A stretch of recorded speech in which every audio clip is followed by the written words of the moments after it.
Welcome to the Coach Harp Show. Today we have Vito Cerone, who is a former vice president, cargo sales, commercial strategist at Air Canada.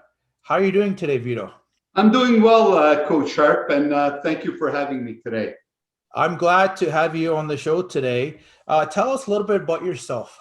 Well, like you mentioned, I'm a newly retiree from Air Canada. It's been 8 days today that I've actually retired as Vice President of Sales and Commercial Strategy. I've been in the industry for over 31 years. It started as a part-time job, and it ended up 31 years later with the same company. Congratulations on your retirement. Thank you. I'd like to know a few things about what leadership lessons did you learn while playing sports? Well, you know what? Sports, what I find is so integral in that team aspect. Teamwork is so key. And like the old cliche goes, there's no I in the word team. So it really allowed me, it gave me the ability to really work on that teamwork, that competitiveness, that sportsmanship, and also handling of pressures and the commitments that were involved. And it allowed me from a sports perspective to bring it into the corporate world. Thank you for the insight. How did sports help you in your professional life? Well, you know what? What's important? I'm a people person, and I strongly believe that no one person is successful. If you're going to succeed, you're going to succeed as a team, or if you're going to succeed, because as individuals, we need people to help us, to support us in our success. And team in sports, like in the corporate life, you have mentors in the corporate life, coaches in sports that help you, guide you through not only the sports activity, but also through personal issues and other issues you might have. So they kind of complement each other significantly. I like how you said success. Now I want to ask you about how did you deal with adversity in your business and your personal life? Well, you know what? When we look at adversity, like every challenge, you have to handle it. You cannot fear challenge. You have to take it head on, and it's no different when like in sports. Two teams play. When you play the opposing team, and the opposing team might be champions. You have two ways to tackle it. Either you say, "Well, we're going to lose," or you're going to say, "We're going to win, and we're going to." Create that emotion, which is so key into success, so that you can beat the other team. And in business, like in life, is any adversity, you have to tackle it head on and make sure that you acknowledge it and be prepared for it.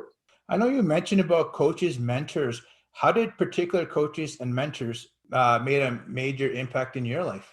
Well, you know what? Throughout my life, I've had, from a business perspective, I've had many mentors, whether they were my direct managers, my colleagues, and they're very diversified. From a personal perspective as well, my mentors have always been my parents.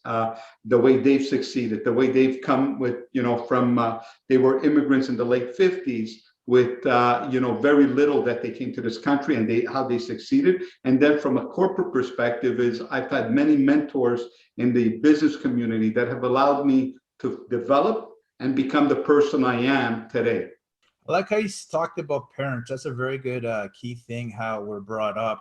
What is one big goal or dream that drives you to excel? I'm the type of person, and even from a business perspective, I don't compare myself to others. And in business, I don't compare whatever we did to our competitors. I always wanted to excel personally. That's what drives me, is I wanted to always become a better person, a better, a human being. And I always wanted to treat others as I wanted them to treat me. So that's really what drives me, is how do I become better? And if I can become better, then I can succeed, and I can, it can become as a winner. I like how you talk about the personal desire, how to excel, and how to really push yourself. That's a lot of great skills, which I notice a lot of leaders share with themselves. Do you have any advice to share with the young generations of leaders up and coming? You know, I'm a true believer. For those that don't know Simon Sinek, I follow Simon and his book of Why. And if you go on YouTube, there's a lot of videos on Simon. I truly believe, whether it's in sports, whether it's in business, you have to take care of your people. You have to take care of your customers. And the end, whether it's in business, which is revenue or profitability, is a result of taking care of your people. And so that's where I think the advice I have is, remember, like I mentioned earlier at the offset, team has no I. If you're going to succeed, you need to succeed as one, as a team, as an organization. It's not one person that makes the winning formula. It's a combination of different, because we're not all experts. We need to branch out. We need to reach out for advice, and don't be shy to reach out. You know, that's what true leaders do. They reach out. They don't have all the answers, and similar to sports, you know, you'll have players in hockey that can kill penalties, and you have your goal scorers. You can't have just goal scorers on a team. So I think it's a combination of the right amount of people, different diverse people, and you need to rely on them. I like what you talked about, Simon. He talks a lot about leading with the why, and I'm a big believer. Lead with the why, the how will eventually fall into place. What's next for you after Air Canada? Well, you know what? I've been working at Air Canada 31 years. I've also done a lot of little side businesses on my own, and I'm very entrepreneurial. So, and I'm still young. We made a family decision. I made a personal decision that it was time to leave the airline business at this point.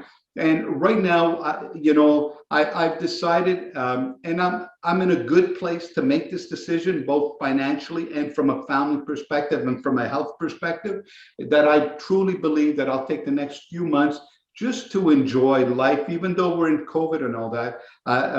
I'm happy. Hey, I have my health. That's the most important thing. I have my family. That's the second most important thing. And then next will be, you know what? What's the next adventure? But I will be doing something in the entrepreneurial realm of business.